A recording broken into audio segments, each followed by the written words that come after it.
Before we commence, I do want to acknowledge that we're on the unceded territory and lands of the many First Nations of Nova Scotia. We have 8 of our commissioners with us this evening, 8 out of 9, and 1 couldn't make it. But I will ask each of them who are here to state their name and where they live. Starting on my far right. Good evening. My name is Leonard Laporte, and I'm from Chitika. Good evening, I'm Glenn Graham and I live in Antigonish. Hello everyone, my name is Mike Calloway and I'm from Sydney River. Good evening everyone, thank you very much for coming out this evening. My name is Mike Baker and I'm from the electoral district of Emmons Plains and Lucasville.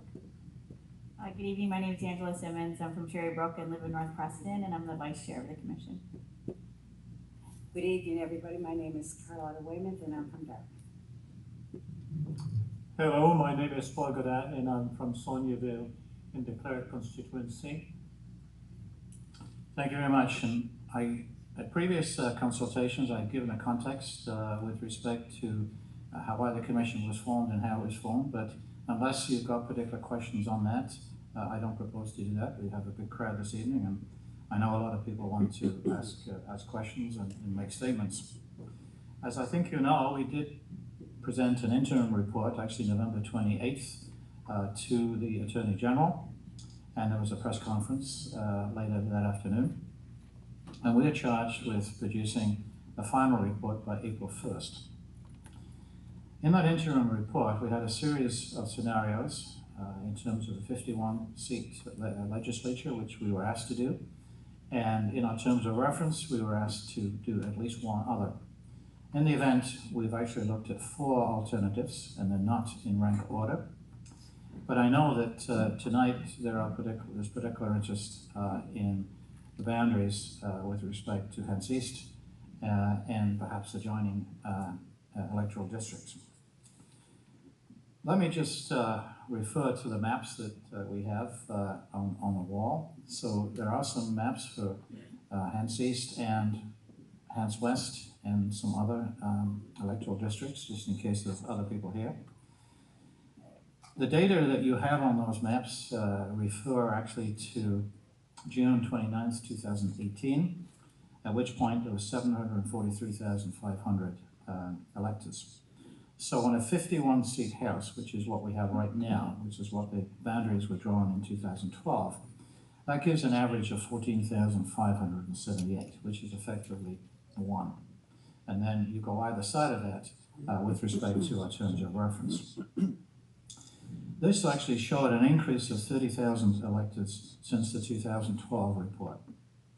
The commission has met all today and will be meeting all tomorrow. And the data we are planning to use is actually December of last year's data, and actually shows a reduction in the number of electors since June 29th. Something like 30,000 have left the province, and then we've had an influx of people, and then of course we've had the death of electors of over 5,000. So actually there's a net loss of 11,000 electors over that 7-month period, which is a little bit of a 6-month period, a little bit of a surprise to us. So just to make sure that everyone is aware of the options, I know you want to get down to your specific boundaries, but we were asked for 51-seat house, which we have done, and then the one other, actually there's 3 others in our case, 55 electoral districts, which includes the formerly protected electoral districts of Argyll, Clare, Richmond, and Preston. 55 electoral districts with 56 seats, that's number 3, in the House of Assembly. This would include a dual-member electoral district of Inverness, so 1 MLA to represent the geographic electoral district and 1 MLA to represent the Acadian constituency there. And number 4, and I say these are not in rank order, 56 electoral districts, which would include an exceptional electoral district for Shaker. So as I mentioned, the maps on the walls, and depending on what time we finish this evening, we do have a hard cutoff at 9 o'clock because our staff have to do a tear down and get back to Halifax. But in previous public consultations, those of you that have been say at the BMO Centre and elsewhere, we ask for input on the concept of members at large to represent Acadian and African Nova Scotians, as well as the concept of using non-contiguous electoral districts.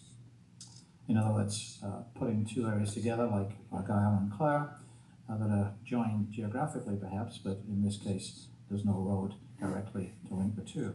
Or in the case of Shettycamp and Richmond. So now I think we're ready to start. I have had some names of people that have indicated they wish to speak.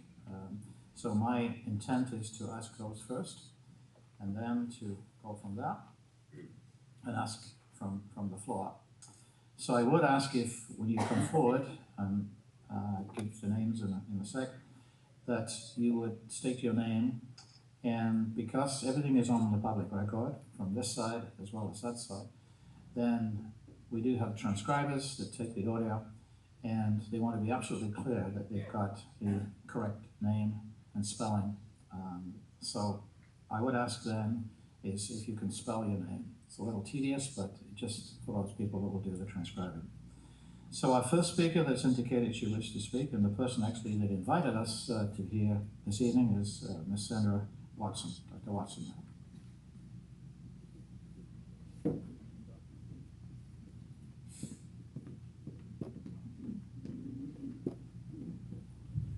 Thank you. My name is Sandra Watson, S-A-N-D-R-A W-A-T-S-O-N. And I did prepare some notes this evening that I'll read that outlines how we feel here in East Hants about what's happening. Thank you, Mr. Chairman and Commission members. I had the opportunity to speak at the Bedford meeting, but feel the need to speak out again for the sake of our communities. Concerns have been raised by the communities of Milford and Shubenacadie, and they are valid and need to be given your full attention before any final decision is made by this Commission on the proposed electoral boundary change. We have only been provided a short time to gather our thoughts and concerns regarding the change to our electoral district, as a boundary change had only been brought to the attention of the community of East Hants a few short weeks ago. I have been placing posters up in businesses over the past 10 days, and anyone I talk to about this change feels it is not in the best interest of the communities, nor are they for this change. In many cases, residents were unaware that this change is happening to our electoral district. We are spreading the word. In the report that was published, Striking a Balance Between Effective Representation and Voter Parity 2018, published in November 2018, there is language included that says communities that share common features of an established historical link, geographic and cultural values should be carefully considered. In the report, it notes that effective representation be an imperative consideration for electoral ridings. This may not be exact wording, but shows the sentiment of exceptions for proposed changes for electoral districts. Previous questions posed at the Bedford meeting made it clear that we must impress upon this Commission who we are as communities and why East Hants is culturally, historically, and geographically linked. We must impress upon this Commission why it would be a disservice to separate parts of Milford and Shubenacadie from the provincial electoral riding of Hants East and join us with Colchester-Musquodoboit Valley. We must state that we expect and deserve the best representation available to our constituents and insist that our best representation would come by remaining in the provincial electoral riding of Hants East. Previously, I had stated that having two MLAs serving the communities of Milford and Shubenacadie would not be in the best interest of the voters of those communities for the following reasons. We are intrinsically woven in with all of East Hants because of history, our cultural ties, and geography. As noted in my past statements, Milford is a center for education for students from all communities of the corridor of East Hants from Enfield through to Shubenacadie, including students from Savaganagadi. Milford also provides much to the East Hants corridor communities for sport and recreation. I do not want to rehash all of my previous remarks from the Bedford meeting, but this fact is worth noting as community education and providing recreational facilities is part of the fabric of our community and is used widely by all of the East Hants corridor communities. Our communities would not be best served by having to communicate with two MLAs that could potentially not work together, not have the same point of view on issues, not support the needs that could arise for our communities, such as infrastructure projects, particularly if each MLA were members of opposing political parties. As communities of East Hants, we are bound together very much by history, geography, and through our culture. I took some time to review the history of each of the communities in East Hants corridor and the geographical feature that drew all of these communities together. It is the Shubenacadie River. It is what enticed each community to be settled where it did. It has long been known a waterway for transportation for Indigenous peoples throughout their history. It is why the Shubenacadie Canal system was built for transportation of goods and people from one end of the river to the other, from the Bay of Fundy through to Dartmouth. The Shubenacadie River was and continues to be used for fishing by many. The migration of fish species from the Atlantic Ocean to the Grand Lake at the head of the Shubenacadie is historic in nature. People fish Gasbro commercially from the Shubenacadie River, a practice that goes on still today. There is a book written about our Shubenacadie Canal system by our local author, Barbara Grantmeyer. There had been a recent film created by local filmographers and producers that was shown at the Atlantic Film Festival this past fall. The film name was East Hants, This Is Us. It explores the history of the communities of East Hants and the establishment of these communities. One of the main proponents that worked on the film lives here in Milford, Mr. Peter Giffen, who worked with many others from the East Hants community to make this film. Milford and Shubenacadie are part of the corridor of East Hants. The corridor is bookended by the communities of Shubenacadie and Enfield. Enfield was established along the Shubenacadie River in 1760 with a land grant that was given to Benjamin Franklin in what we now know as Enfield. In Shubenacadie, the community name indicates it is on the Shubenacadie River. Shubenacadie was known to have settlers here earlier than 1740. They were the Acadian French. There was a French church built in Shubenacadie by a French missionary. I may not say his name correctly, but it was Joseph de la Loutre. In 1740, the French lived alongside the Indigenous people who had a long established and historical settlement in the Shubenacadie River area. That church was later destroyed by the British around the time of the expulsion of the Acadians. If you drive out through Shubenacadie and get on Highway 102 from exit 10, you will have driven by the area the church once stood. Elmsdale was established alongside the Shubenacadie River in 1875. My grandmother recalled an Indigenous encampment along the Shubenacadie River in Elmsdale when she was a young girl. They could see it when they drove with their buggy through Elmsdale.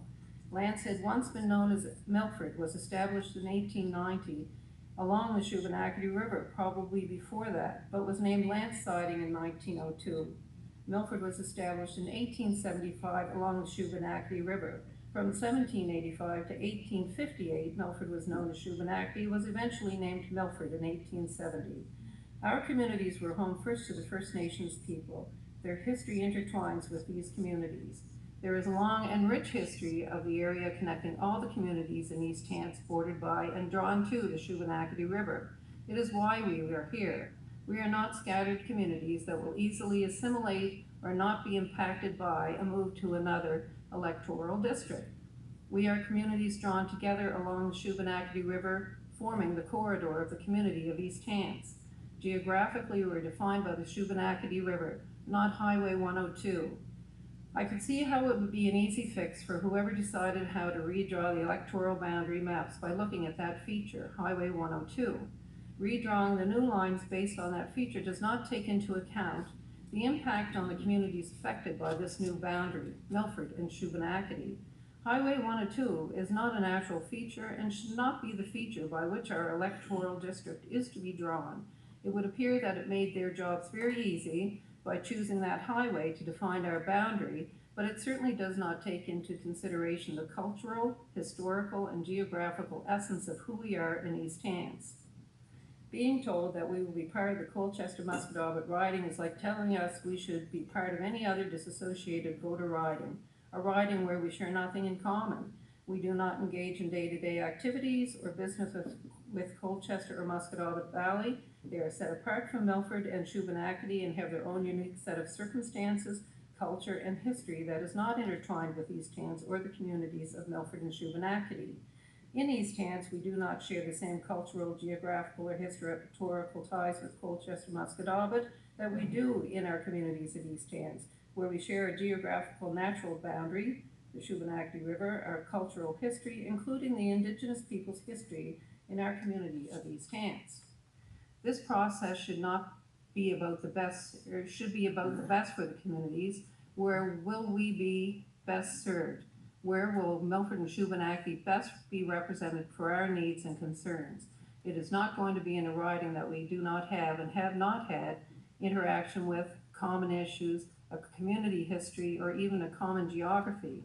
I ask that this commission keep Milford and Shubenacadie in the provincial electoral riding of Hants East, as this would provide residents in our two communities with best representation by our elected MLA. That's what it should be about, providing meaningful representation to voters. Good representation outweighs the system of voter parity when it is what the people of East Hants want. Thank you. Thank you very much.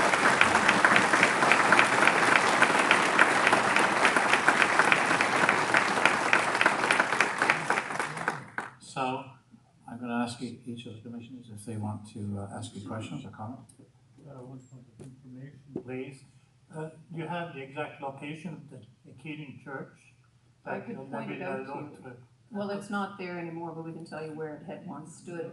In fact, there's a gentleman in the back that could probably speak better to that. It's actually on the land that they currently own, so he would know the exact location of where it was.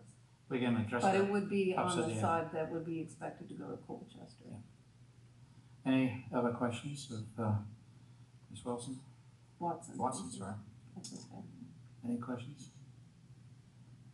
Thank you very much. Again, and thank you for the hospitality. Maybe one Oh, please, Paul, again. clarification regarding the Shubenacadie River. Mm-hmm. That was the 101, 108,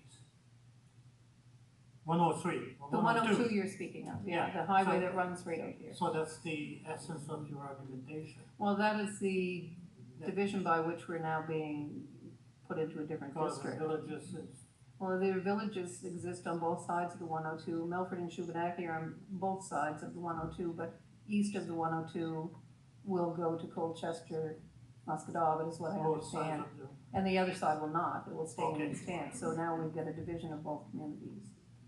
Okay, thank you. Thank you very much. The second person that's indicated they wish to speak is Pam McGuinness. Pam McGuinness, please. Thank you, Pam, P-A-M, McInnes, M-A-C, capital I-N-N-I-S. And I'm a resident of Shubenacadie and a municipal councillor as well, representing that district for the municipality of East Hants. Thank you for the opportunity to address you. I addressed you briefly in Truro, and I'll keep it brief because I think Sandra hit a lot of the really important points. From the terms of reference from the commission, number 5, which is a bit of a mouthful, says there may be one or more exceptional electoral districts. I practiced this so I wouldn't say electrical, so sorry. That didn't work. Electoral districts where in exceptional circumstances, excuse me, the estimated number of electors in the electoral district is more than 25% above or below the estimated average number of electors per electoral district.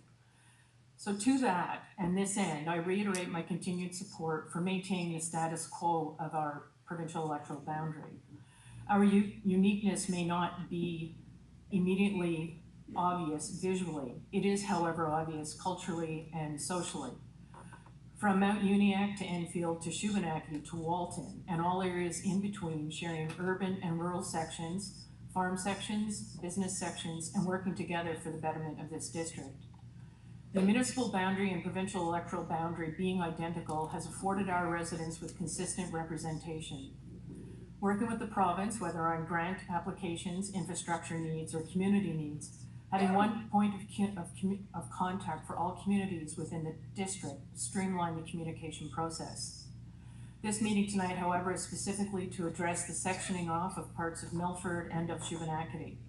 This would not serve the goal of fair representation, with both communities sharing many commonalities and being part of the greater corridor region of the municipality. In addition, the non-contiguous outcome has been shown in Alberta, for example, to leave some residents poorly represented simply by this separation. In closing, I thank you for your service, your efforts in hearing from the public, and coming out here tonight. And I hope your recommendations will reflect these points. Thank you. Thank you. Again, any questions?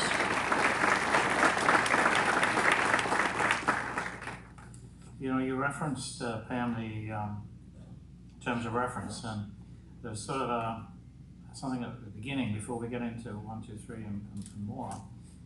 These terms are mandatory and not a matter of guidance. So that's a sort of preamble before you get into 1, 2, 3, 4, and so on. And in number 1, and I think I stated this at the meeting in Bedford, there's a right to effective representation. We know that in terms of the Carter decision, in terms of everything else that's flowed from that.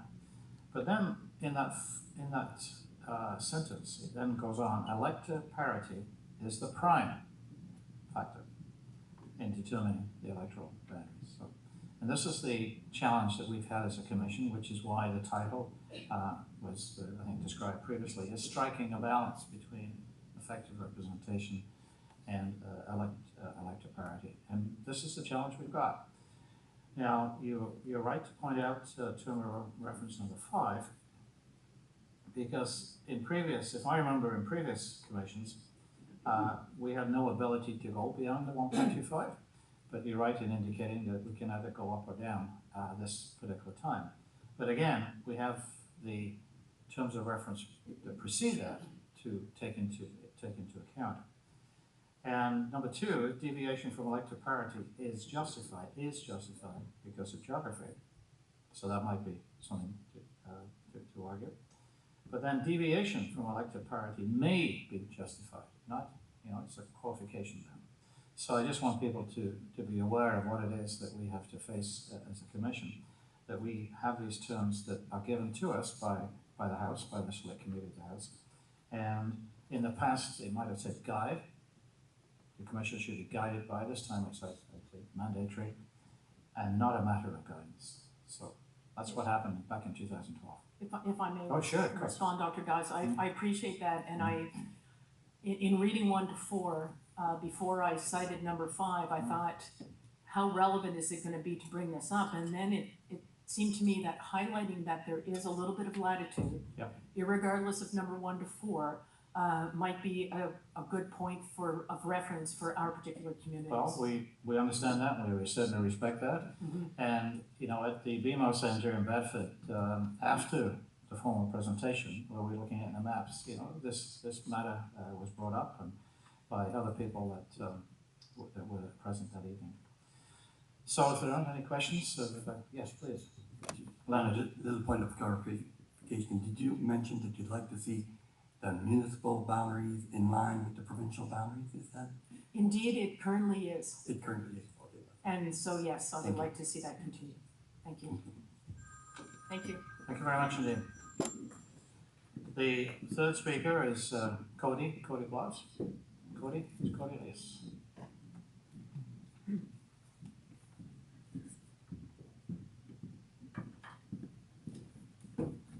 Nice to see you again. Very nice to see you as well, Dr. Dodds and commissioners.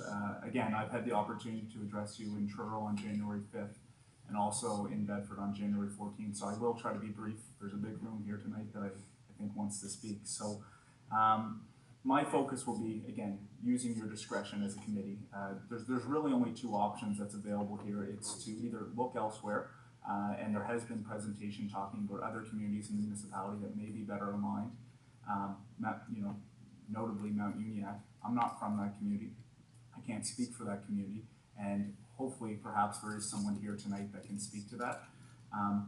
The other obvious option is to use your discretion. Dr. Dodds mentioned that discretion is always counterbalanced against the idea of voter parity.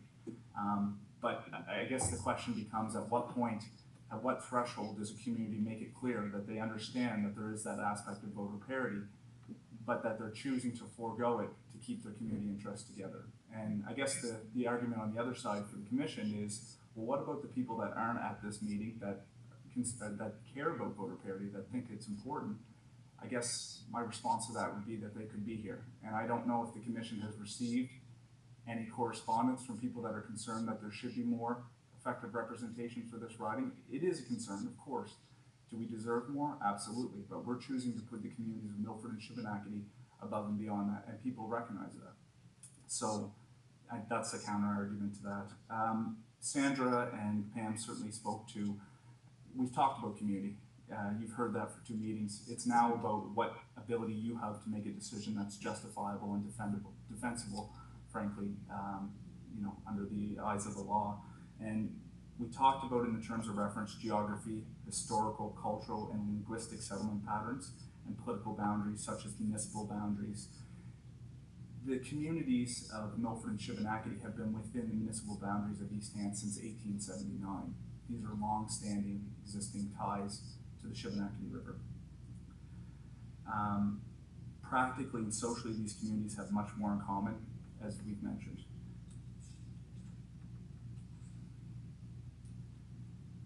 I'll just go back to your terms of reference again. Community of interest is based on the recognition and acceptance of the idea that a geographically concentrated group shares a certain attribute in common. That attribute might be defined according to the location, as with a neighborhood or a set of municipal boundaries. In this case, Shubenacadie and Milford being within those municipal boundaries. Drawing constituency boundaries according to a district's communities of interest is seen as a way of ensuring communication between citizens and their representative and enhancing representational process generally. And so while I recognize the focus of this commission is certainly for African Nova Scotian and Acadian representation, that's clear. Your discretion is not limited to those circumstances. The courts have said it's not. I would ask if you have the opportunity to seek legal counsel. The discretion is not limited to that circumstance. The courts have made it clear. The House of Assembly Act does not put that restriction on you. You have this discretion. And so that's certainly, we were asking you to use that discretion.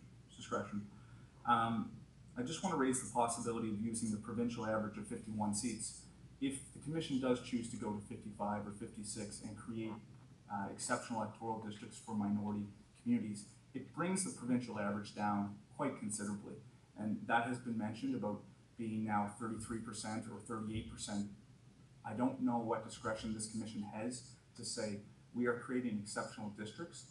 Maybe they should not count towards that provincial average of how we identify our terms of reference. If that is something available, I think that's something that should be considered. My final thoughts are this. We've had 2 sitting MLAs, Margaret Miller and Larry Harrison, both speak against this decision. We've had municipality councillors, community leaders, student leaders. We had an Olympic athlete, our bronze medalist, Tracy Cameron, speak to this. And I think it just becomes, at what threshold does this community have to show that they are choosing to keep their community of interest together as opposed to going towards voter parity? And the question becomes, we have a room, for the record, close to 200 people here tonight. I haven't been privy to your other meetings across the province, but this has clearly struck a chord with the people of this community that care. And we have more petitions to bring into this commission as well. So all of that to say that please use your discretion, keep these communities together. In 10 years' time, there might be a strong population that, yes, we will have to split. But in the meantime, use that discretion to keep our communities together. And the last thing, Sandra mentioned the East Hants, this is us. So I come bearing gifts.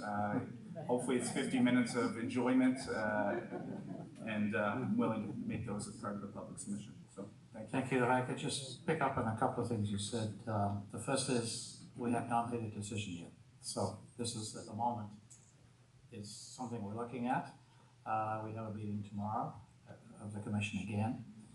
This is the last public consultation. So the first thing we'll do tomorrow is to review what we've heard ahead of the transcripts. Later on, we'll get the transcripts. So, and in the end, we'll be making a recommendation. And of course, that recommendation then has to be either endorsed or not by the House of Assembly. That's the first thing. The second is with respect to what you mentioned of African Nova Scotians and Acadians. That was the basis of the Keith Commission. And yes, a lot of what they said in that report are contained in terms of reference. But the boundaries that we're looking at is for the whole of Nova Scotia. So it's not just with that lens or just that focus of African Nova Scotians and Acadians. It's for Nova Scotia. And in fact, again, I come back to, the title, striking a balance, between effective representation and voter parity. And of course, then there's the coat of arms of Nova Scotia. It's for the whole of Nova Scotia. There was the Keith Commission. Its task was to come up with suggestions for how to increase effective representation for those two founding nations or founding parts of Nova Scotia. Anyway, now to questions. Any questions? I would just, Dr. Dodge, Please, just like to re-engage, certainly by the House of Assembly has to endorse your report. I understand that in most cases, that's not, that's a tick in the box. So, using your discretion, if anyone asks, you can say in good faith, there's enough evidence here that the people of Hants want to stay together. So, thank you. Well, the fact I have to.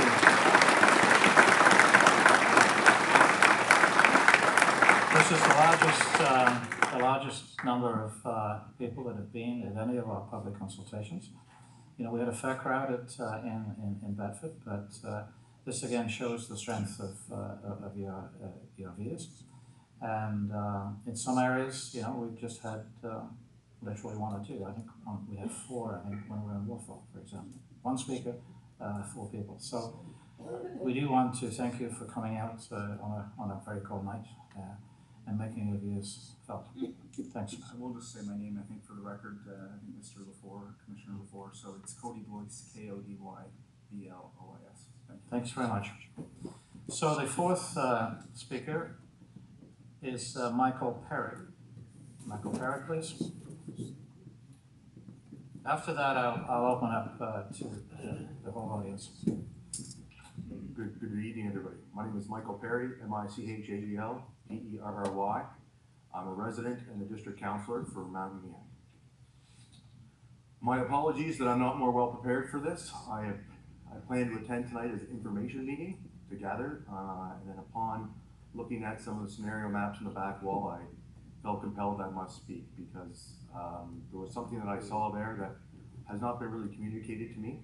The topic of division within East Hants has always been Milford and Stewiacke, and some of the proposed map changes for East and West Hants have my community being cut directly in half. Meaning, on some cases, the main entry point into my community is the 101 off exit 3, transversing on the number 1 highway. Everything along the number 1 highway is proposed in these scenario maps to move to West Hants. Meanwhile, the main tributary and a large residential community around lakes off of the East Uniacke Road would then be retained in East Hants, effectively cutting the community in half. This is a vibrant community that is growing. We have economic development happening. Our business park is currently under. There is more residential homes and neighborhoods being created as well.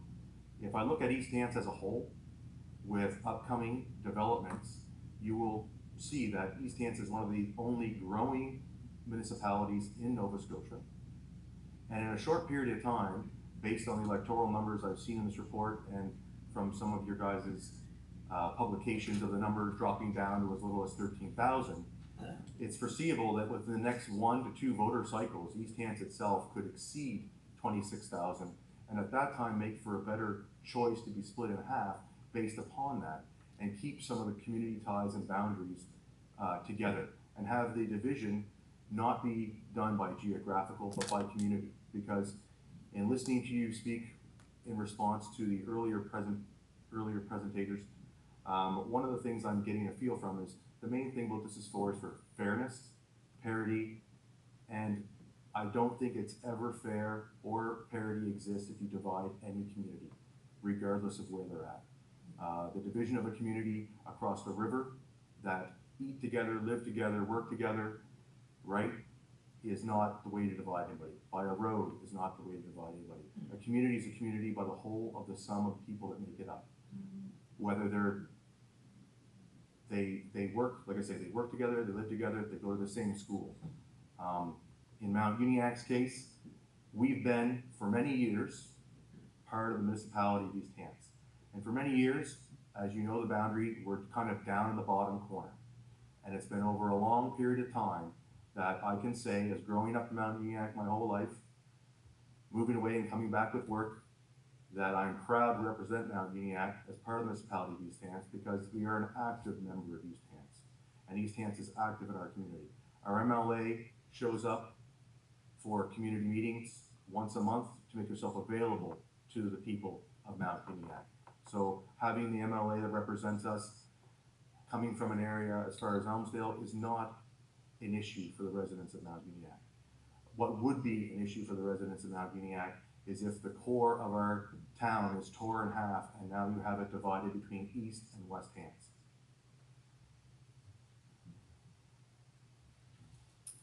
And just looking over the terms of reference, like I said, I apologize, I'm not more well prepared. I did not prepare to speak tonight. But on number 2, division from electoral parity is justified because of geography. I can't think of anything more geographical than a community over a land feature or anything else. The right to effective representation and electoral parity is a prime factor for determining electoral boundaries. Effective representation does not happen when you divide communities. You become the lesser of the sum, and that means your voice does not resonate when you make a call. It's for that reason, with the proposed maps you have here in the scenarios for dividing East and West Hants and dividing the community of Mount Uniacke in 2, I ask for you to please re-examine that. Look at the communities as a whole. I do not envy your job on the commission. I've sat on different boards with my day job for many different things, and it's not easy to come to a consensus and make everybody happy. But this is not about making people happy, it's about doing what's right. And it's never right to divide a community based on any lines. And for that, that's all I have to say. Thank you for your time. Thank you. Just wait to see if there's any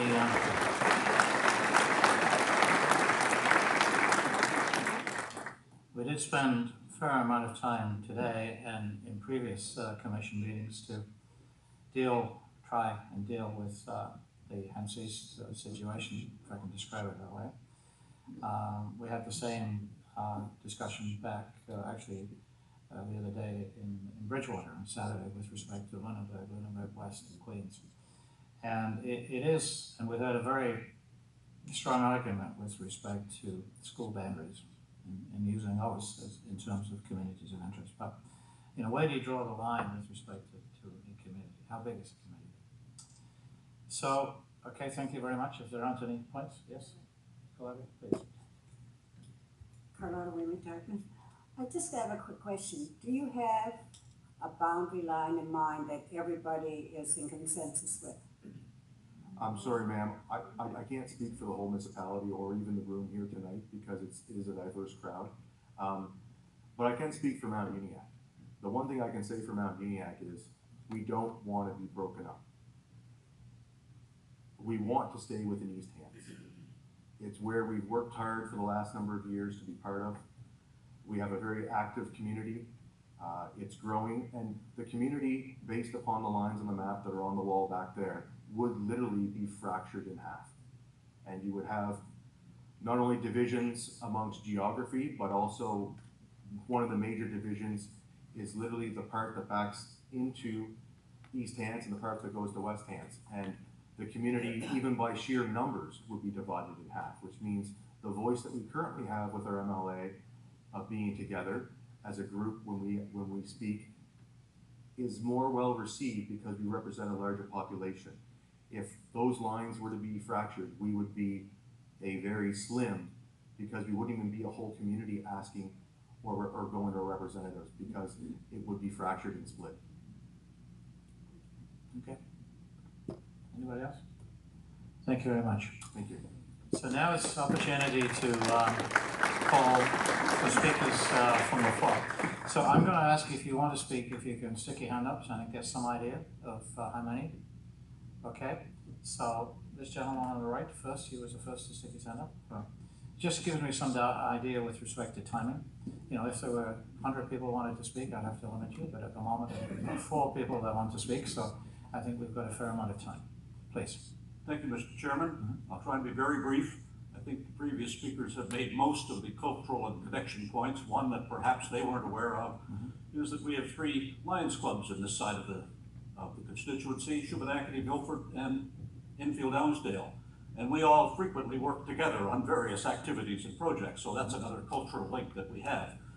More so though, I believe that the important ingredient, and I respect the comments from the councillor from Mount Uniacke, and agree that it would be not perhaps the right thing to split the Mount Uniacke community in two, but if the whole of the Mount Uniacke community can be locked into some other area, as opposed to splitting it, the connections between this area and Mount Uniacke, while we're both in the same electoral district and the same municipality presently, there is very little direct contact between the two, between the citizens of the two.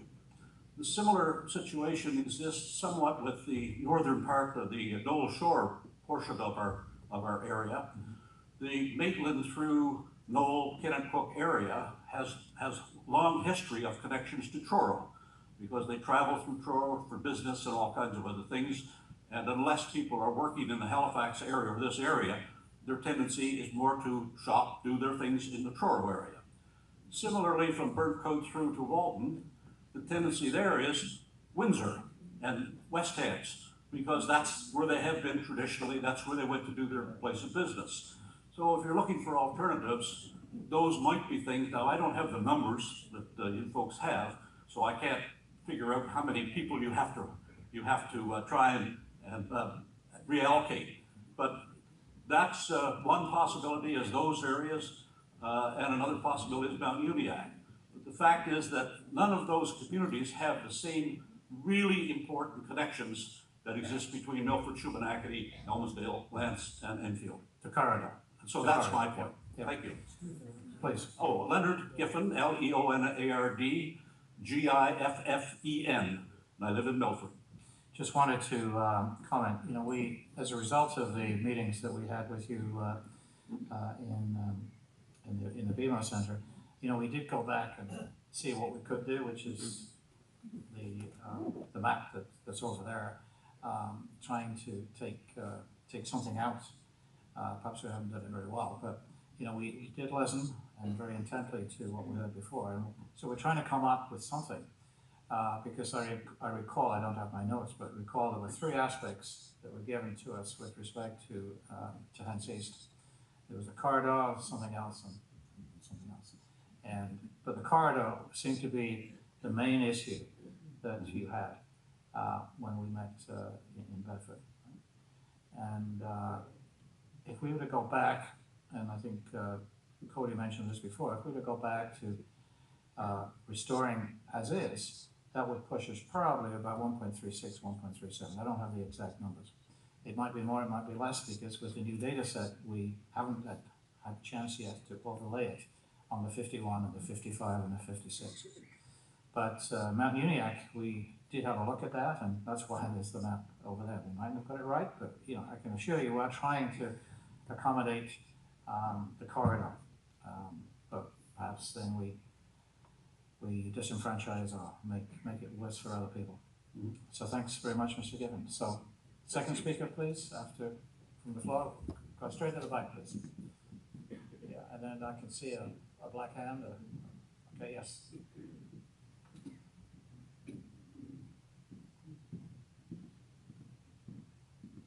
So again, if you don't mind to state your name and to spell it, please. Yes. Abdulasi, that means welcome. Yes, of course. Okay. David Nevin. My name is David Nevin. My name is David Nibinach. I'll give you the English spelling, D-A-V-I-D-N-E-V-I-N. Thank you, sir. The thing is that Miss Watson, what she was referring to was in 1754, there was a mass house built by the Mi'kmaq people with the assistance of Abbe Lut, Abbe, I believe, Trent, and Abbe Maillard. And they had it on the St. Anne Lake, which is now known as Snides Lake. So that's just the information. But the thing is that the difficulty for us as a First Nation is that we weren't consulted with, nor was Millbrook. The thing is that under the law, we are supposed to be consulted with you know, by anything that affects us, even if it's not on our First Nation. And that is the difficulty here, because we felt that we should have been consulted with prior to. So that makes it very difficult for you to do what you have to do, because we're not happy with this. Even though, you know, like the property that we are talking about, St. Anne's Lake or Snides Lake, we currently own that now. We currently own across the road from it as well. And we are doing ATR, which means additions to reserve. So these lands will become First Nation property. Some of them will remain fee simple. Others, on the other hand, will revert to reserve, so that we can develop as we please. The thing is that by changing the boundaries, what happens for us is we are now competing with Millbrook First Nations for dollars. That makes it difficult for us. They are very successful. And we do not want to, you know, compete with them specifically. We have a very good relationship with Millbrook.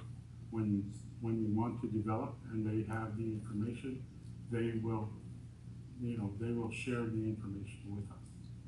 Now, that sharing may stop. So that becomes difficult for us, because we want to develop our properties, we want to develop our businesses, and, you know,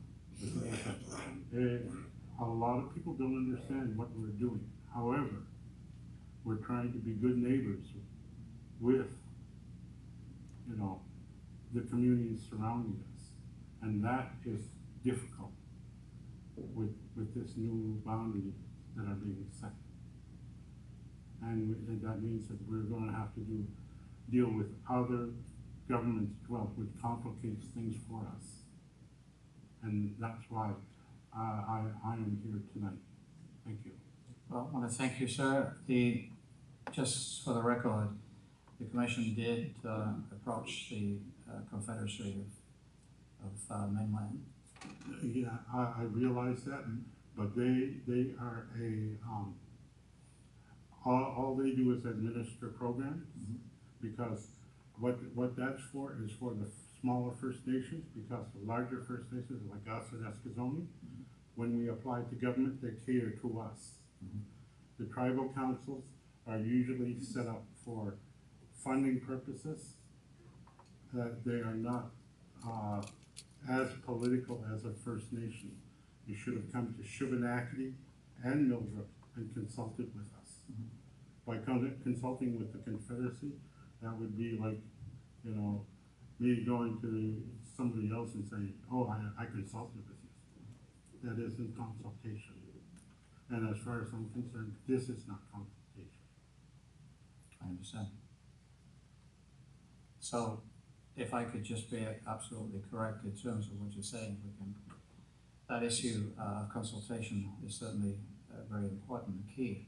But in terms of the actual boundary that you're referring to, you prefer to have the corridor as it is? Yes. Just so we're clear. Yes. And by the way, you know, the thing is that we could go as far as we have maps of where reserves were located in various towns, such as Stewiacke, Shubenacadie, along the Enfield corridor. We were, by centralization, we were all put into one area. And the thing is that they put us in one of the harshest areas in the province. However, what they didn't know is they put us on the largest aquifer in Atlantic Canada. There you go.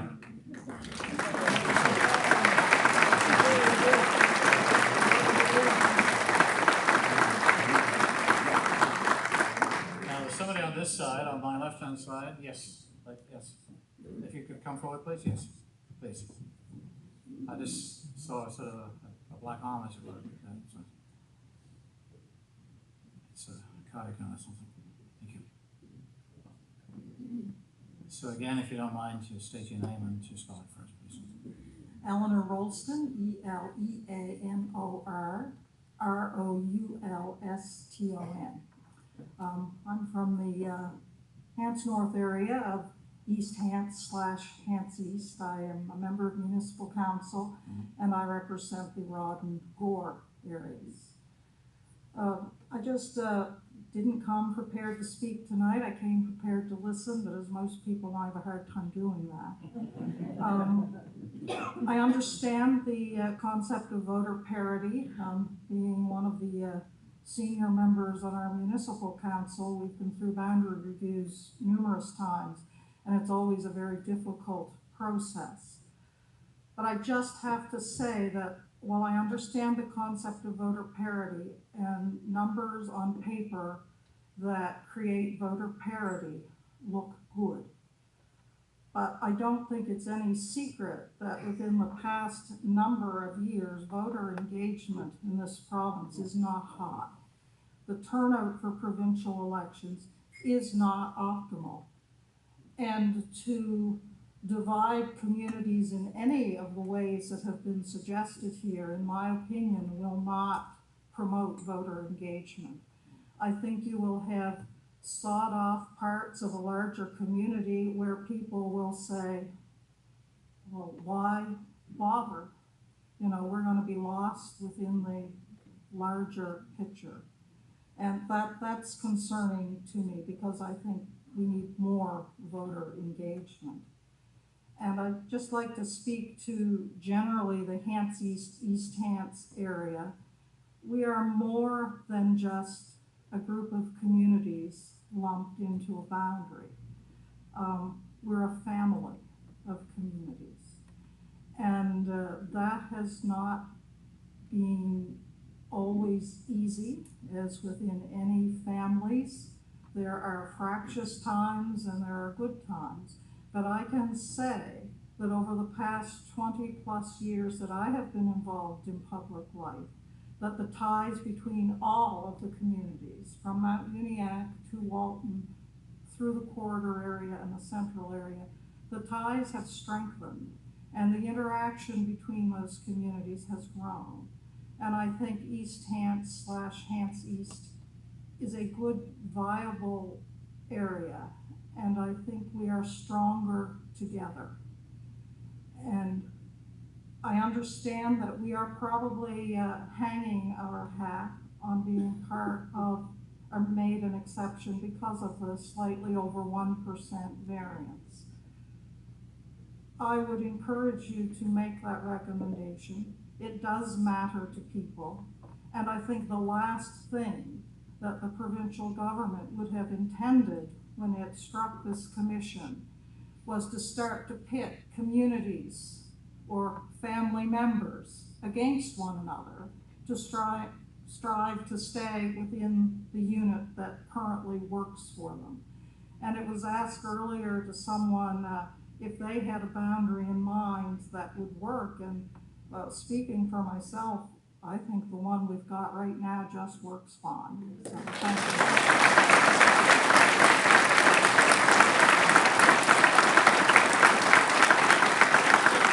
Thank you, Eleanor. Any comments from the commission? If not, thank you very much. Thank you. Next speaker, please. Gentleman in the front, please.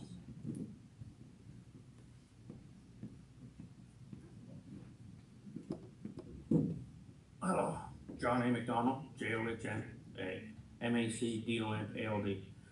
And thanks, Dr. Dodd. I was here in Truro, so I'll make it really short.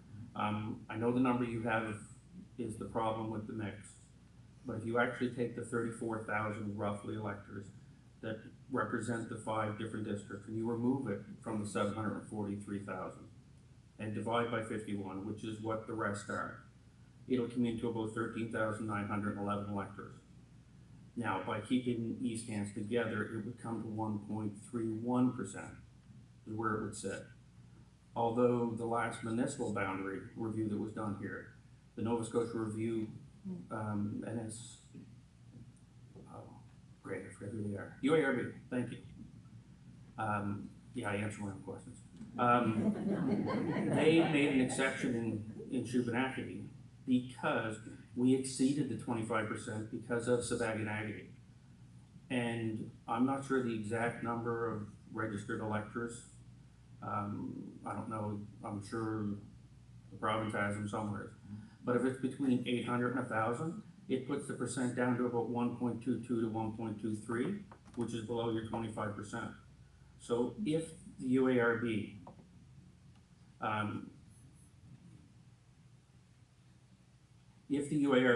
permitted the municipality to exceed that percent because of the relationship between Sabaganagati and Shuby, I don't see how they could then say, well, you can't use the same logic to make an exception in when you're doing the provincial boundaries.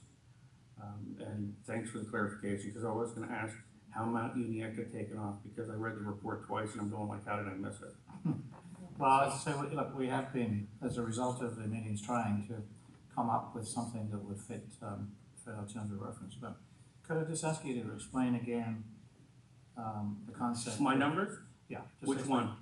The five. From the start. Okay, you have 743,500 electors based on your report. Yeah. There's 34,069, I think, if I remember correctly. Only Preston actually will exceed your 75%. Everyone else is below. So if you took those numbers out of the total electors, we're left with 51 ridings. You divide that by 51, you do come up with 13,911. For some of the people to go and like, does he really know his numbers? Yeah, I'm a numbers guy. I was a counselor and I know my numbers. That would put at the 18,000, which is what I picked, although I don't know what the final number is based on December, 1.312. But that includes Sabaganagati. And as I stated, since the UARB permitted the municipality to exceed 25% because of the relationship between Shubenacadie and Sabaganagati, I think that gives you greater ability to do that. So that would have been the review that would have been done in February of 2012, roughly, somewhere between January and February. 2016. I apologize. It would have been done around that point. So. Okay, I get it now. So, okay. Yeah, thanks. And to be honest, I was trying to figure a way to keep all of these Hants together, as I stated in Truro. I mean, yeah, it's over, but East Hants works the way it is. And I would say there's probably a lot of communities out there that would love to have people arguing, going like, no, I want more people to be under this one MLA as opposed to smaller. I think, you know, what we heard from many of you before, at least two of the public meetings, was that this is a growing community in terms of population. In terms of the demographics, therefore, it's not just a growing, but in fact it's a more useful population. Right? And I guess in some ways that's our challenge for the future, because I don't know when the next Electoral Bounaries Commission is going to be. They're supposed to be every 10 years. The reason why we're meeting now is what happened in 2012. So after 6 years, here we are. So I don't know if the House will say, okay, let's get back to 2022, as opposed to saying let's look at 2029. But whatever, I think you could probably put money on it that whenever it is, there's going to be more electors in the existing boundaries than there are right now. Yeah, I would hope that at that point the government would realize that maybe the problem is the number they keep picking, and I don't mean the number of MLAs, it's the number of electors. So the point is, maybe they need to look at increasing that number instead of chopping out communities. Yeah. I mean, as you pointed out, Bedford was way over at the last one. It hit a number where it was unsustainable, had to be split. And I don't envy your job on figuring it out, because it's not fun. Bedford doesn't have a bunch of lines that you can say, here's a river. But, you know, who knows what in 10 years, whether there'll be a big boom, whether it'll stay static, nobody knows. I mean, I was amazed to hear that we were a minus from that surprised me. I got the data yesterday and I imparted that to the commission this morning when we met first thing. And we actually had it on the board, and we had to recalculate, recalculate for the 51 and the 55 and the 56. because I just assumed it would be more, but it's not. Now, what we don't have is where that loss of about 11,000 electors in that period of time. We'll have that information, I think, tomorrow, because they'll overlay the new data set on the boundaries. Is that in Halifax because of the ability of people? Is it in the rural areas? We don't know. You know, we can conjecture, but we should have a better idea tomorrow. But it is over 11,000 fewer, which I think for all of us, certainly for me, was a complete surprise. I just assumed it would be. And of course, what that does is it helps the smaller electoral districts because now we're looking at a smaller average for one, and of course then hurts those that are hitting the 1.25 and beyond. Okay, any questions? Thank you, sir. No problem, thank you. Anybody else would like to speak, please?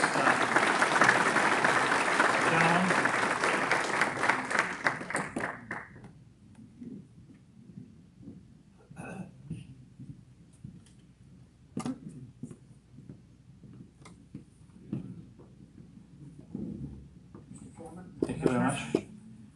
My name is Lauren Armstrong, and the spelling of my first name is Lawrin, Lauren Armstrong, ARMSTRONG. Mr. Chairman, I was the returning officer for this district for Elections Nova Scotia for 9 years. And I can certainly relate to everything that people have said so far this evening about the district and wanting it to keep it intact.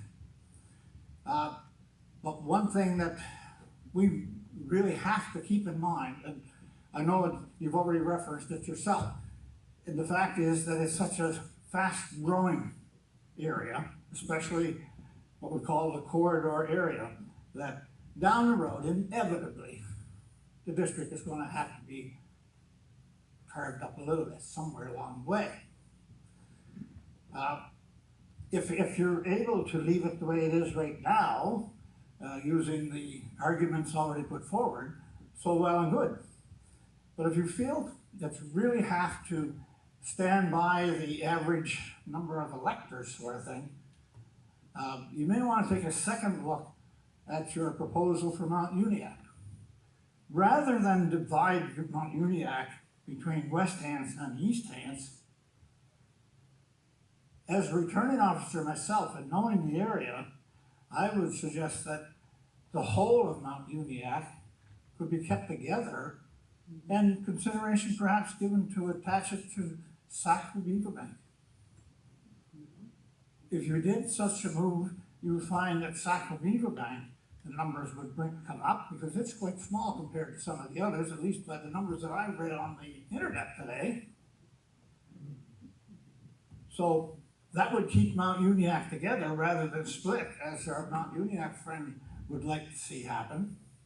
Even if it did separate it from the rest of East Hants, I mean, it'll still be part of the municipality, but being a member attached to Sackville-Beaverbank would probably have quicker access to an MLA than they do now. Because if you look back over the years, the MLAs for Hants East have inevitably been elected from this side of the district, from the corridor area. And you can go back as many years as you want and find that that's been the case. Just an alternate suggestion from me, as a former returning officer and knowing the district inside out as I do. Thank you. Any questions? We actually have been looking at Sackville-Beaverbank as well. So, because again, you know, a lot of these things, you know, once you start, then the knock-on effects, which is why, you know, we brought maps here, but not just for Hants East, but we brought maps for the surrounding area, just so, because once you make one change, unfortunately, it triggers. Well, sure, they trigger others around them, but if you want to keep East Hants as intact as possible, and yet have to be ruled by your average number of electors, the alternate route would probably be to take Mount Uniacke and attach it to Sackville And I think if you did the numbers, you'd find out pretty close the number of electors that you would be taking out of Hants East. By doing that would be the same as you're already proposing by taking Milford and Shubenacadie out. It's just that we've been doing some work on Sackville and Beaver Bank already, but that's for another day. Yeah. But I do, I want to thank you, because as I say, we listened before to the importance of the corridor. And which is why we didn't get it right, obviously we didn't get it right, but we were looking at taking Mount Uniacke out. Like I suggest, if you plan to take Mount Uniacke, keep them together rather than split. Yeah. Well, we've heard that tonight from previous speaker, we've heard it from you. Okay, thank you, sir. Anybody else would like to? Please.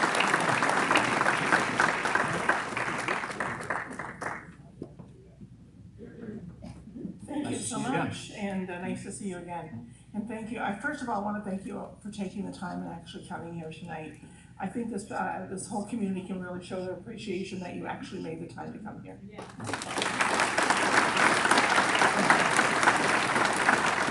I also want to thank Cody Blois and Sandra Watson for all the work that they did on this. They were a community who made sure that they were heard. We were all at I don't believe Sandra was there on January 5th. I was there. Cody was there on January 5th with about 10 other people from this area. I couldn't make the Bedford meeting. I understand there was a lot of citizens from Hants East there as well.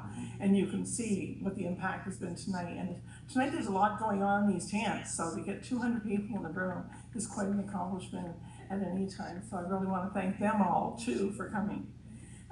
Excuse me, in the last presentation, and last time I spoke, I talked about the significant areas of East Hants and what they meant. Talked about Hants North and where the people did their business that were in Hants North. The same with the Hants East area and how it's very central to the corridor area. And then a third area, which is Mount Uniacke. And we talked also about where they do things, whether it's coming to Hants East or whether their business and their sports activities or everything are in that other area. Yeah, that was the three areas I was speaking about, remember? Exactly. That's why I thought I'd mention it again. As the MLA, the last two elections, campaigning in all those areas, Hants East has 1,800 square kilometers. It's a massive area. And sometimes I think about my colleagues in the city and they have 2 square kilometers to campaign. And I'm thinking I sometimes have 3 miles between houses where they don't have 3 miles, in their whole constituency. It becomes quite a challenge. But with time management and you can make it work. As somebody mentioned, I do hours in Mount Uniacke once a month at least, or whenever it's needed. Do the same thing in Maitland. I don't believe people should always have to come to their MLA, and sometimes it's up to the MLA to go to them. Beyond having the office in Enfield now, which is pretty central to the whole constituency. I know you've had a lot of debate. There's been a lot of different ideas and things brought forward of how we can make this work. And one of the things I've heard people talking about in the last while is what happens when, we know that there's 2,000 more units coming to the Lance area within the next few years that are going to have to be considered at some point. We know our population is still going to grow a lot, and we're going to be dealing with this, again in the future. And I mean, it's something that should be considered. I don't want to just leave that behind and say, nobody brought that up to the commission at the time. We know that may take a while. It may take 15 or 20 years. We don't know how long that will take. But this area will continue to grow as it has been. And all you have to do is drive through and see. Just since the time that I've been at the MLA here the last 5-6 years, we have so many more apartment buildings. I think I used to have one, and now we have, several. We have more housing going up all the time, and they're all full. So we can see that this area is going to grow very quickly, and I know you have a very difficult consideration to make. The one thing that I would ask, if there was a division of Mount Uniacke, if there needs to be, that you would keep all of Mount Uniacke together. And in naming a constituency that has Mount Uniacke in that constituency, that the Mount Uniacke name would be used. I think they need recognition. During the time that I was campaigning there, I've heard from many people who wondered, why should I vote? I don't get any kind of representation from Hansi. It doesn't mean my MLA, I won't see you, or I didn't see previous MLAs.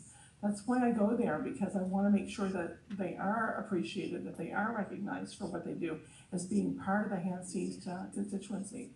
I just want to make sure with any change, you know, that they are also recognized there. But I can tell you this, it is doable. You know, this is not an issue. Under your proposed 56 seat solution, you had Hants East at 1.27, which is above and beyond the terms of reference. And my question would be, why propose it at 56 seats but be resistant to other scenarios? I think, you know, we have to look at all those scenarios and be able to move forward in a way that's going to protect all of the citizens of Hants East. Thank you. Thank you. Just you need to, unfortunately, we know who you are, but you need to state your name if you don't mind. Yeah, Margaret Miller, Margaret Miller. Thank you, but I just wanted to, again, reference the fact that, yes, if you look at table 3, not everybody has table 3, but if you look at table 3, which is the 55-seat scenario for Hants East, it's 1.24. But that is without taking out. That's okay with the splitting of the corridor. And if you put that back in, then we're up, I don't have the math in front of me, but probably about 1.36 or something like that, 1.35. And I believe it is vital that Shubenacadie and Milford, there's no way, sometimes Shubenacadie and Milford, or especially Shubenacadie, doesn't quite feel as engaged with the corridor, you know, because they're not as centralized. But I think it's very important for them to stay. You know, I think that if they were in with Colchester and Muscataway Valley, they would be seen to be an afterthought. And I don't think that's deserving of the residents of Milford and Shubenacadie. They are a part of Hants East, and we'd like them to stay that way. Well, Ms. Miller, we will be meeting as a commission tomorrow. We will have our 9th representative with us tomorrow. And the first order of business will be to discuss what we heard tonight. And to say the fact is we've already heard a lot before, which is why we tried to make that adjustment with UNIAC. Obviously, we got that wrong, but I have to assure you, you know, we're trying to get this done because we heard loud and clear the importance of the corridor. It's for most of it, you know, you just drive up and down if you're going to Truro or whatever. But very powerful arguments, and the fact that you persuaded us and we didn't need much persuading to come and here, and then the fact that there's so many people here this evening tells you that we're going to obviously try and do our best. But as I said, you know, the preface to the prologue to the terms of reference is that they're mandatory and not a matter of guidance. So again, it's a question of that give and take. And we were talking about that very thing today. So again, thank you very much indeed, and for representing your constituents here. Thank you. This lady on the side here, please.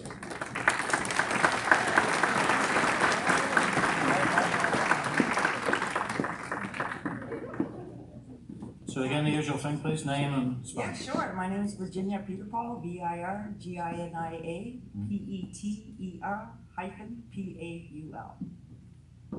I just want to let you guys know that this is really, like, I really believe that we're all a family. East Hants, Shubenacadie, Milford, Indian Brook. I'm a counselor from Shubenacadie.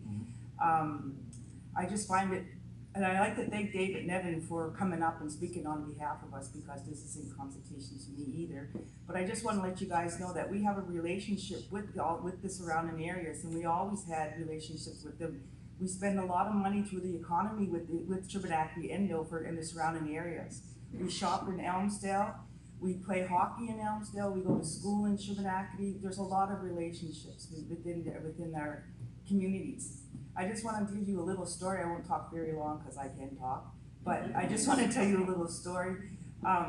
One time, Shubenacadie School, elementary school, when they went to Riverside School, the non-natives were speaking Mi'kmaq, and they didn't even know. So when they spoke to the people from the other communities, they were speaking Mi'kmaq, and the kids were like, "What are you saying?" They said, I'm speaking Mi'kmaq, or I'm saying this, and they're like, what does that mean? That's not English. What do you mean it's not English? So all from grade primary to grade 5, they built that relationship. And also, I just want you guys to know that having people all together within different races reduces racism. And you know what? We have a good community. Right now, we have a good relationship with Milford and Shubenacadie. As I said before, we have dollars coming in with them, and we like the same with them. So I really want to let you guys know that I think we should stay together as a whole because we are a family, and we're East Hants, and that's all. That's what I wanted to just let you guys know. Any comments from the commission? Hearing none, thank you very much. Yeah, no Thank you. problem. Please, we have one here and one on the side, okay? Oh, and one in the middle there, so we've got 3 more at the moment, okay? We've got plenty of time, so.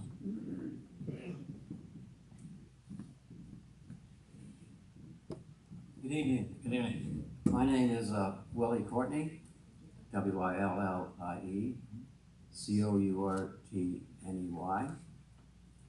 I'd like to thank all the speakers that came here tonight. I'm not a numbers guy at all. I learned a lot here about numbers, and I can't imagine the challenges you have here as a committee to do what you're doing throughout the province.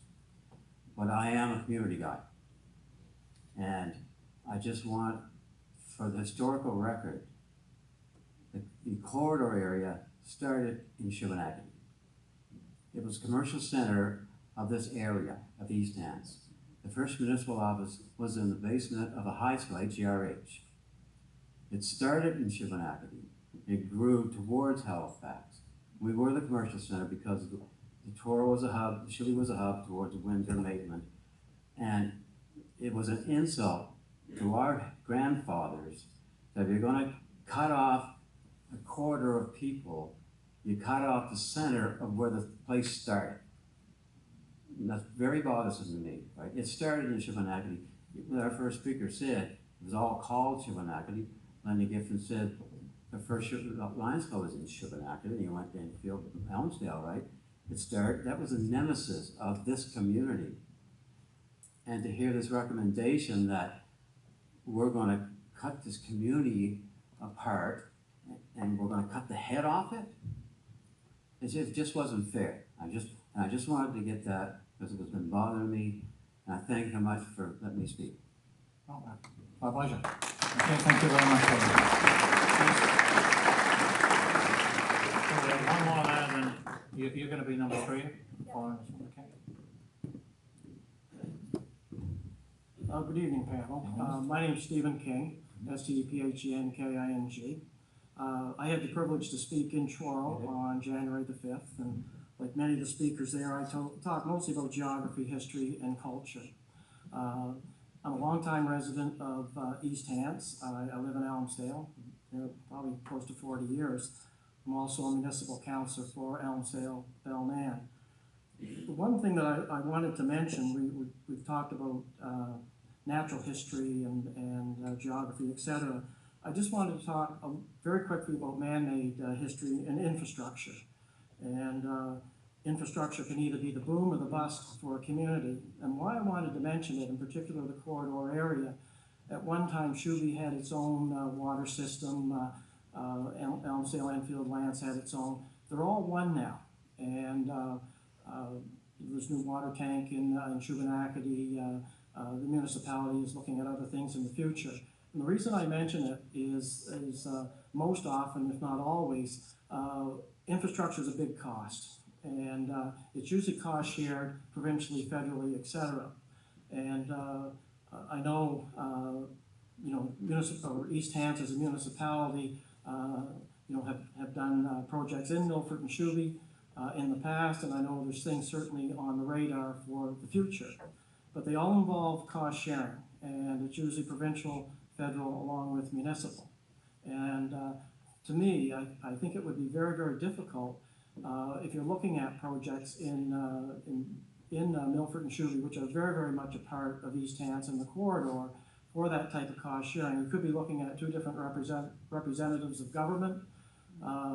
You could be looking at different priorities. I know I strongly believe that, you know, the growth of Milford and Shuby is paramount with East Hants. So I just wanted to mention that. I know it's a little bit different, but it's a practical thing. And, you know, I just don't think that if those communities were broken away, I don't think you're going to see that type of growth with infrastructure, and I don't think you're going to see the same priority. Thank you. Thank you very much.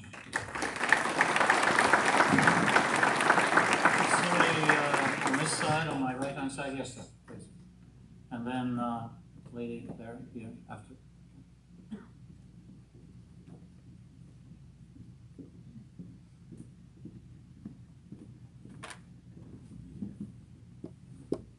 Peter Giffen, Petergiffen. Made a few notes. Thank you very much to Electoral Bounaries Commission for coming to East Hants for this meeting. I know myself and the fellow residents very much appreciate the time coming up and spending here. Spending time in the communities affected by these decisions. You have a difficult job, no question, not easy.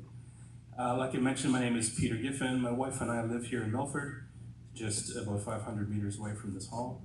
I have 3 children, and my mother also lives here as well. I've lived here all my life. I'm an active member of this recreation association and a leader of our local Shoe Mill 4-H club, which stands for Shubenacadie Milford, by the way, Shoe Mill. I'm a video editor and a director, and my wife is a pastor of a church plant in Truro. There's probably very few things that I can say that haven't already been said by Sandra and Cody and everyone else tonight, and that you've heard over the last couple of meetings for sure.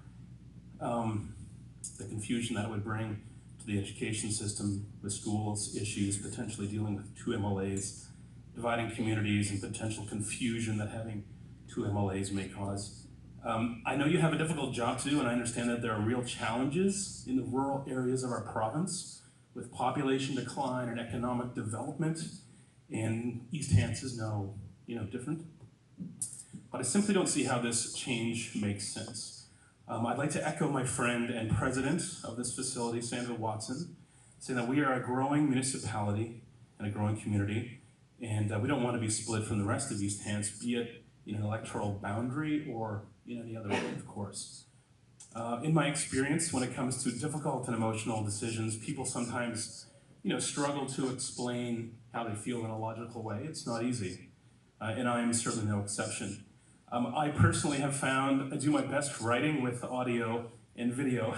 So like Cody, I've also brought you a gift of the film that we worked on. It is a copy of the film that I was honored to direct last summer called East Hants, This Is Us. Certainly why it doesn't touch on really any of the issues that we're talking about here tonight. It will give you a unique perspective on our shared history, people groups, including our Aboriginal community of Shubenacadie, industry and geography, and the future as well of this municipality.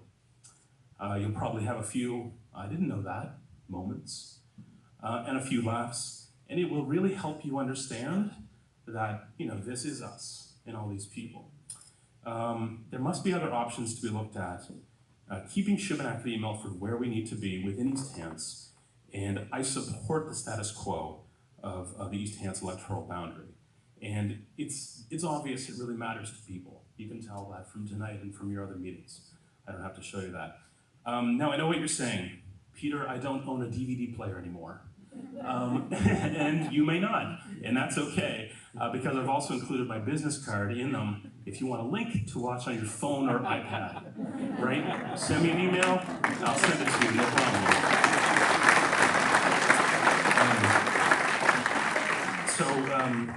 And I just want to express that it's not a token gift. This is a project that we worked really hard on. And as Margaret had mentioned, this is a big municipality, and covering it all obviously was extremely difficult. But we tried to do our best, and I think it will give you just that kind of historical context that you should probably watch when you're making these kind of decisions. And and I brought some with me, so between Cody and I, we probably have enough for everyone. So that's kind of nice. And I'm sure as I said, your decision-making process is very difficult. But again, thank you so much for coming to East Hants, not just Milford, come from East Hants to listen to the concerns of the community. I appreciate that. Thank you very much. I'm sure that most of us still have DVD. Some people might actually have 8-track kicking around. So this lady's next, and then you, sir, will be followed. Okay. Thank you. Hello, Commission. My name is Colleen Smith. So Colleen Smith, SMITH, that same generic name. I didn't come here prepared to speak, but I feel obligated to raise one incident that I think speaks to the strength of our communities.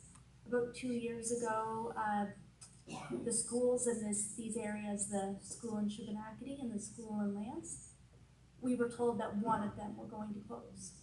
And our community came together. And I think at that time it was like, we could have tore each other down as communities. That didn't happen. The community stood together and they showed the importance both of Shubenacadie, the Shubenacadie area, Milford, Lance. We came together and we saved both schools. And I think it speaks to how strong we are together as a corridor. We are a family and we want to remain that way. So I just want to say thank you very much. We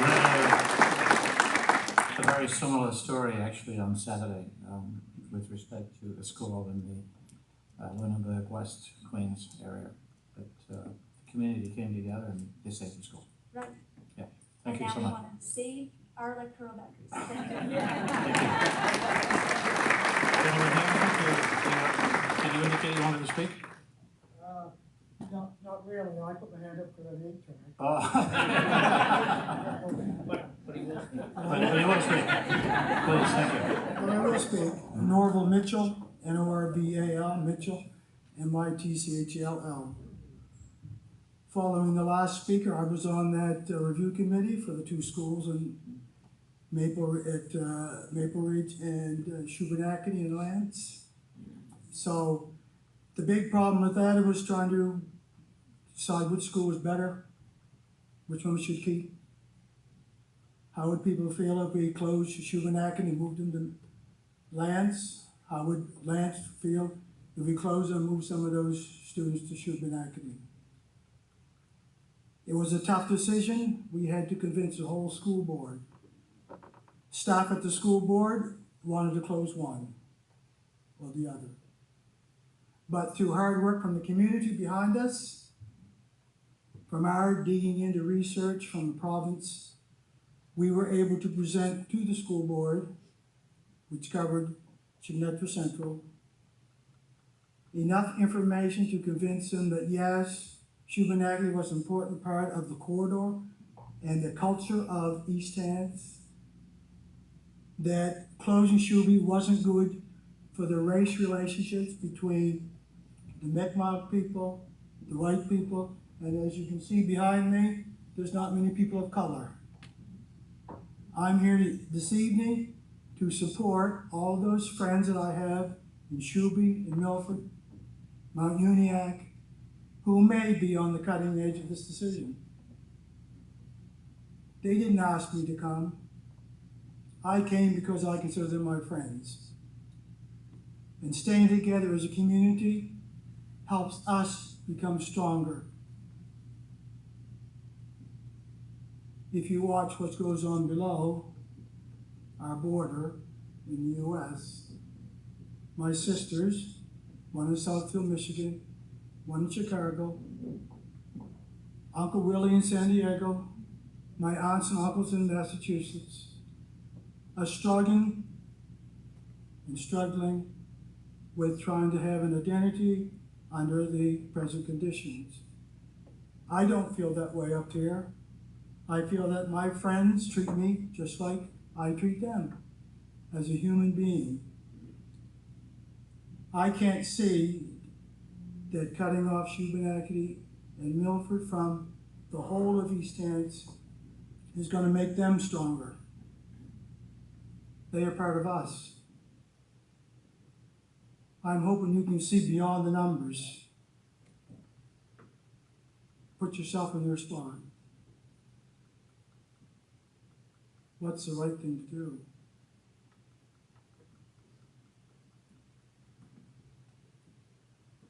I know what the right thing is to do, but I have no clout. I can just give you my opinion.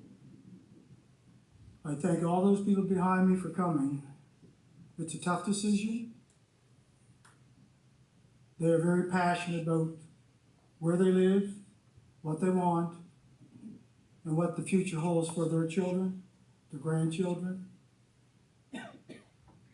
Probably years from now, I'll be laying someplace quietly looking up at the grass and hoping that the communities that I left behind are growing strong and they are growing together. Thank you very much.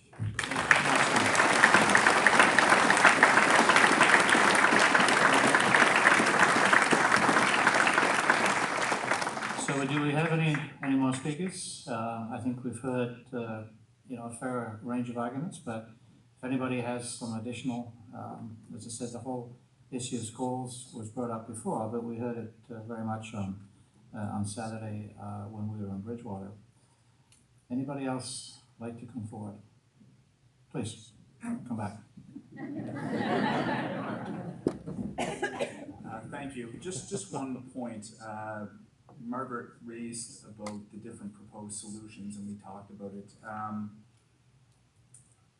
From what I read on my phone and what I'm seeing here, under the solution for 55 districts, but 56 members, from what I see on my phone, it shows that Hants East is 1.27, and it would be on page 44 of your report.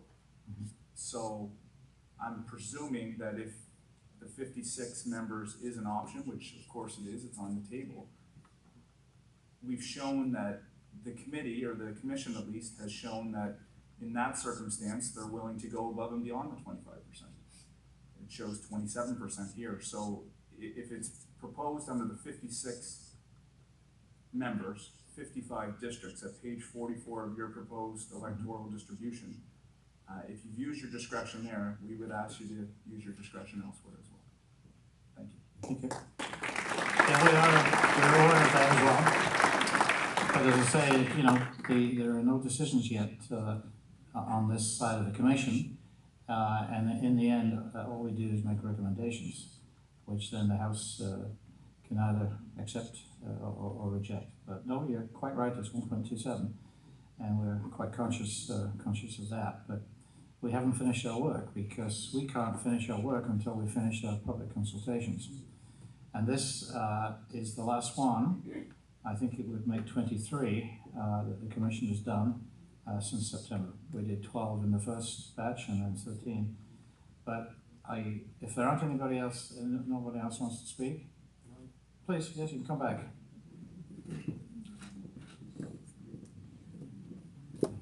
Michael Perry, MICHAELPERY. It's kind of funny to sit this side of the table and ask this to you guys, but in all of the areas that are being affected, all of the communities that are being affected, before any of them are moved or shifted, is there any community engagement with those communities before it happens? Because in the ones that are publicized, as we're dealing with now within Milford and Shubenacadie, right, they're able to give their story. I imagine there are many other communities that in the past weren't given their story when they were taken away. And I don't believe that we should repeat any of the same thing that got rid of some of the electoral boundaries in the past and repeat the mistakes without engaging the communities that are affected. I said before, you guys have a very difficult job, and as you can tell by the number of people here, the we're one community is pretty strong, and that goes, as was said by many other people, from all areas of the municipality. I just wanted to ask that of you guys as a commission, that if there is anything to be done, whether it's in Hants East or not, if it's in the South Shore, the North Shore, Cape Breton, HRM, or any of those areas, that I would implore the commission to at least hold public consultation in the affected areas so those people have a voice. In the 23 areas you guys have visited, like as in tonight, I didn't even know, and I'm the counselor from Mount Uniacke, and it's not in the report that they were being split off. Right? It was one of the solutions that's come out of, or one of the working solutions. It's not a final solution. I understand that. And I think everybody else does as well. They're not final solutions. There's still a lot of work to be done after public consultation. But now that that's been put on the table, I am 100% can tell you, sit here right now, that the majority of my residents and the residents of that community don't even know that's a possibility. They'll be informed when I leave here tonight, but if anything was to happen, I would hope that you would give the community a chance to echo the same community thoughts and ideas that have happened here. And I can literally save you the time. You're going to hear the same thing there as you heard here, because we are together as one, and we feel that way. I'll give you an example. We have a Tim Hortons in Mount Uniacke, right? Which is great, we have one, yes.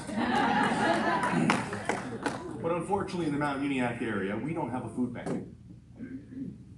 So all of the proceeds from the Mount Uniacke area fundraising come here to the corridor for places in the corridor to support the food banks in this area. So this is the ties that we have. It might be considered the nether regions of the electoral district. However, it plays a vital role in more than just the community that we live in. We support the general area as well. And I just want to make sure that that is known and thought. And as I said before, I don't envy your position. I know it is difficult, and the deliberations after the public consultation will probably be just as long as the public consultation. But I just would ask you to think. There's been plenty of things presented tonight about numbers and about exemptions. And commissions in the past have stuck to numbers and stuck to mandates. With the ability in this commission, as I was sat here tonight, was going through with some of the exemption opportunities you have, I believe that might give you the leeway in interpretation and a recommendation not to make some of the mistakes that led to the previous report about the electoral boundaries, and ensure that the electoral review for Nova Scotia is not impacted in the same way involving other communities. And for that, I'd like to thank you for your time, and if you ever want to come to Mount Uniacke, you're more than welcome. Thank you very much. If anybody else wants to speak, please? Please, sir.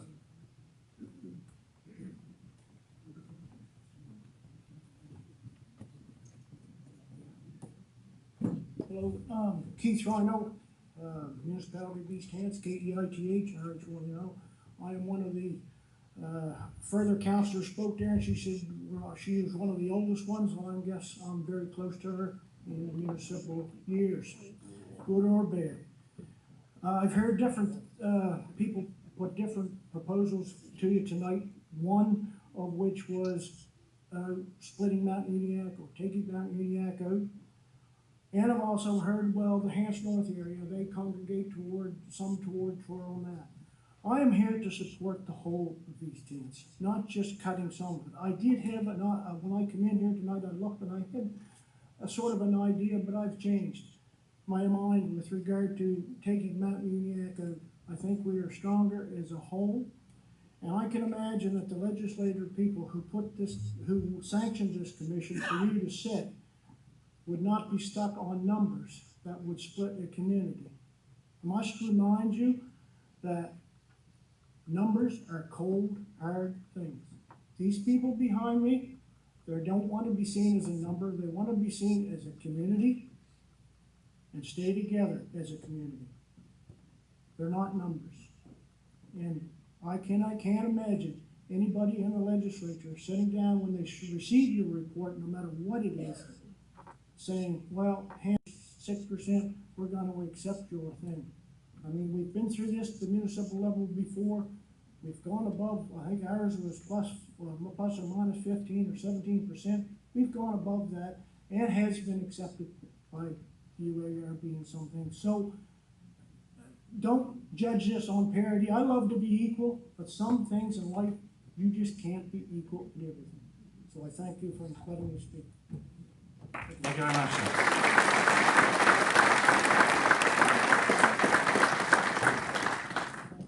So unless there's anybody else wanting to speak, I would like to thank you all for coming out, and thanks go actually to Sandra Watson, who invited us in the first place and made the space available, and thank you very much for the coffee and so on. I do want to thank our IT staff that follow us around, and Julia Kinsman, who is the person at the end of the phone, and the person on Facebook, and the person that looks after the website. Thank you very much.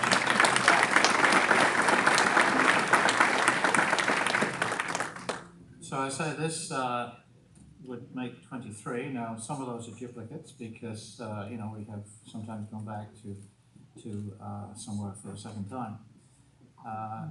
As I say, on behalf of the Commission, we did hear you loud and clear before, which is why we're here this evening. And we did do some work prior to coming, which was trying to look at how we might accommodate. Because although you're quoting the 1.27, I say if you make it whole, it's going to be in the 1.3s. And I just want you to be absolutely aware of that and clear of that. We have heard over and over again that people don't want to be numbers, and we understand that, which is to say why we're here. But we have a job to do as independent commissioners, and we have our marching orders, as it were, in terms of references. But what we have heard in all of the meetings is the importance of communities, large and small. And somehow we have to strike that balance between effective representation, which goes back to the Carter decision, it goes back to the Supreme Court decision, therefore. It goes back to the Charter, Section 3, it goes back to the court challenge in Nova Scotia after the 2012 boundaries, and it goes back to the Keith Commission that reported, and now to us. So I want to thank you all. As I said before, this is the largest gathering that we've had of any of the meetings. So that says a lot for your community. It says a lot for your family, because again, I think the word that's been mentioned many times is the concept of family. So again, thank you so much for coming. I don't know what the temperature is outside, but it was pretty cold coming in. So again, it's been very warm in this room. Thank you very much.